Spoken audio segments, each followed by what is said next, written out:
All right, Cris Broussard, if you take LeBron's injury out of it, if you can, how impressive was this Lakers win last night?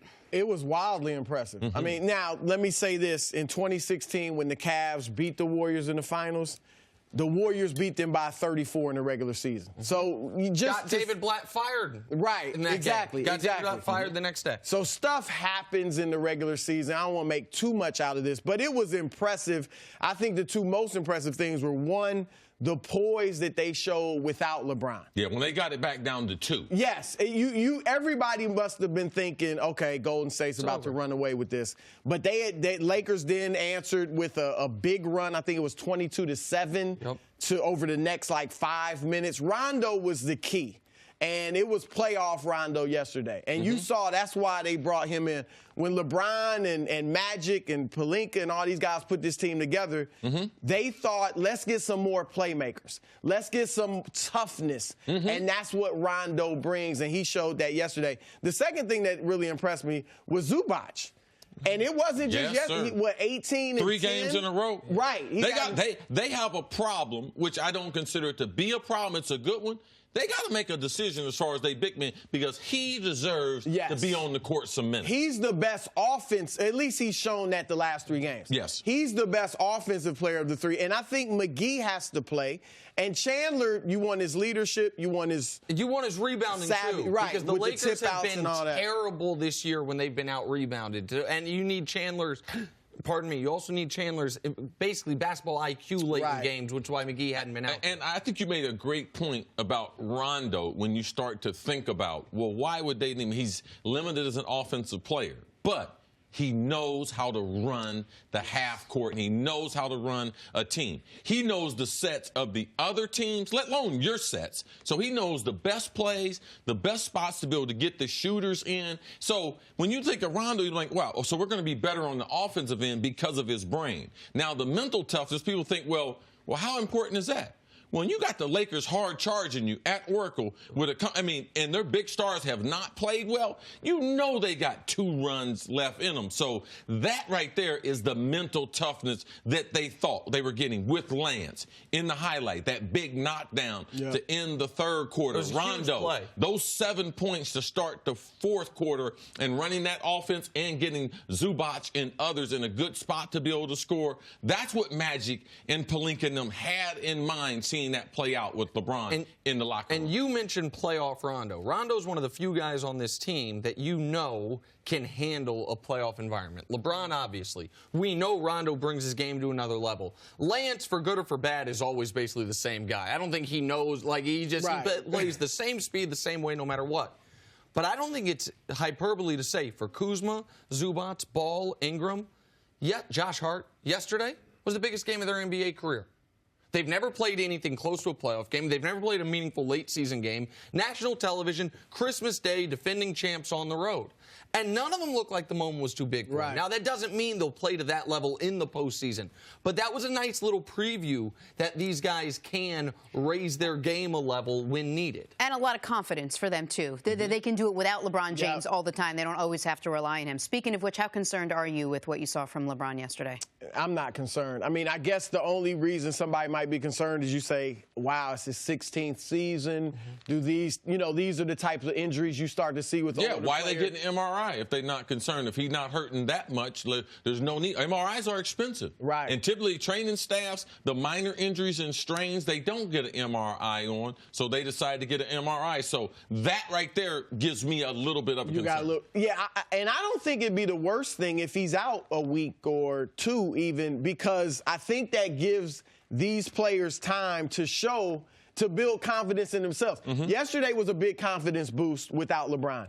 If they could play well over a week or 2 without LeBron, Kuzma, Josh Hart, even Lonzo, he didn't shoot it well yesterday, but I liked his aggressiveness, then I think that would not only build their confidence, but it would maybe build LeBron's confidence in them. And that could end up working out for them if he's out for a week or 2. The one thing I talked about earlier was that LeBron at this stage, I've been covering sports long enough to realize that in basketball, guys age at different speeds, different rates. Smaller guys, they burn out a lot quicker. Their inability, when they lose their legs, they lose their jump shot, they lose their ability to be able to handle, be able to get past people, and then, of course, they're finished as far as trying to get to the rim, something they were always challenged. Big guys, really, really big guys, where they have weight problems, feet problems, or knee problems, getting up and down the court, their inability to be able to keep their weight at a reasonable, typically that affects them, and or knee problems. Now, guys who are wing players,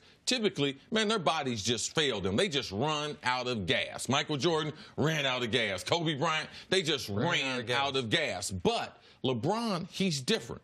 So you have to be able to chart, because you could see when Michael went to Washington, he was different. You could see Kobe in those last 4 years, he was different. So what I'm worrying is, since he's gotten to the Lakers, I'm just going to chart how many games he missed, the types of injuries he has, because I know it's going to end at some point. And I just think it's going to be in a Lakers uniform. And I just believe it's the responsible way to go about looking at one of the greatest players, because his longevity, his consistency. I told Nick, you must start the conversation. If you talk about the GOAT, you better start that with LeBron. Because if you were Jordan, they talk about the 6-0, never getting to Game 7. With LeBron, if you're presenting him, you better present his longevity, his consistency as element number one. We were actually literally talking about this last week, that LeBron's durability and availability might be the top thing on his resume line, or at least very near it. So if the news this morning was LeBron James tore his groin last night, then we would be talking about whether we'd be talking about it or not. The reality would be, then last night could have been the last game LeBron ever played as the best player in the world. Like, Kobe is still in the discussion. One of the best players popped his Achilles, never recovered from it. Karl Malone, who had been the most durable player in NBA history until LeBron, got hurt late in his time with the Lakers that last year and just retired. Like, Malone was still a really good player, got hurt once and retired. Like, we will know, like, now maybe LeBron will somehow be able to stave it off forever and just retire when he retires. But that's what Cris called me during the commercial break. I thought LeBron had just taken a knee to the groin, and it was that type of injury where you'd lose your breath for a moment and be okay. Cris said, man, I think he hurt his groin, the muscle. And then I saw he wasn't on the sideline. I didn't even have the volume on the game. I turned it on. I'm like, oh. And they show the replay, and then you see LeBron mouth, I felt a pop. Right. And for a moment, you're like, oh, this could be an enormous moment. LeBron's mood after the game, according to the reporters in the locker room, and his tweets after the game that we all saw speak to me that he thinks he's Casual, fine. Yeah. So I'm not concerned in that regard. The best people, the best athletes, the best healers, they don't think they're ever going to get hurt. They always think they're going to get well. So don't be fooled by LeBron, what he said after the game, because not to compare myself, but people who are like that.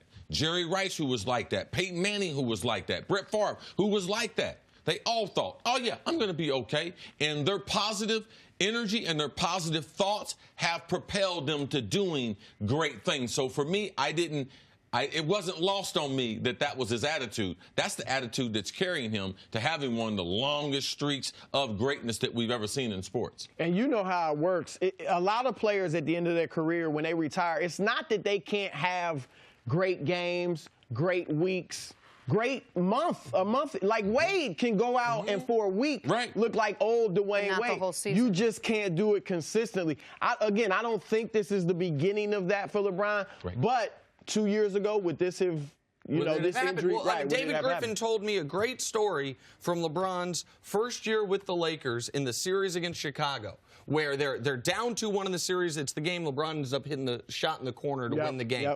That LeBron turns his ankle to where the ankle hits the ground. He saw it. He heard it. And they goes to the locker room. LeBron goes to the locker room. David Griffin, the GM of the Cavs, goes and asks the trainer, is he okay? And the trainer said, does he have any choice?